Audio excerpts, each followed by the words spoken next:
Il aura tenu moins d'1 an à la tête du gouvernement en Thaïlande. Srettha Thavisin, destitué par la Cour constitutionnelle mercredi, tente de sauver son honneur. Je suis attristé par le fait que je suis considéré comme un Premier ministre sans moralité, ce que je soutiens que je ne suis pas. Mais quand la justice prend une décision, je dois l'accepter.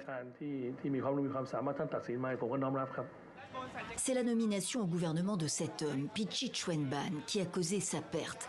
L'ex-avocat de l'ancien Premier ministre Thaksin Shinawatra a été condamné en 2008 par la Cour suprême à 6 mois de prison pour avoir tenté de corrompre un de ses membres. Pichit a démissionné il y a quelques semaines, mais la Cour constitutionnelle, saisie par des sénateurs, a estimé que le Premier ministre lui-même était allé trop loin.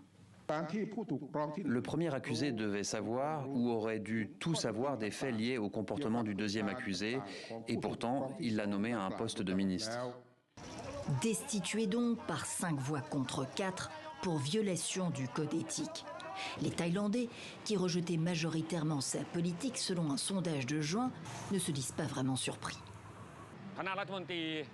Concernant la dissolution du gouvernement et la nomination d'un nouveau Premier ministre, je crois que les Thaïlandais savent déjà qui sera le prochain.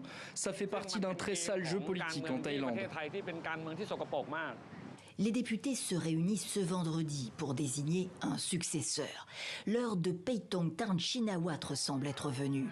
Fille de Thaksin, l'ancien Premier ministre revenu d'exil, la chef du parti Pheu Thai vient d'être choisie ce jeudi comme candidate de la coalition au pouvoir. Une forme de revanche du clan Shinawatra sur les législatives du printemps 2023 qui avait consacré la victoire populaire des réformateurs de Move Forward. Or, le parti a été dissous la semaine dernière par la Cour constitutionnelle. Son chef banni est déclaré inéligible pour 10 ans. Son crime, avoir voulu réformer la loi de lèse-majesté qui protège le roi et sa famille. Une monarchie plus que jamais intouchable en Thaïlande.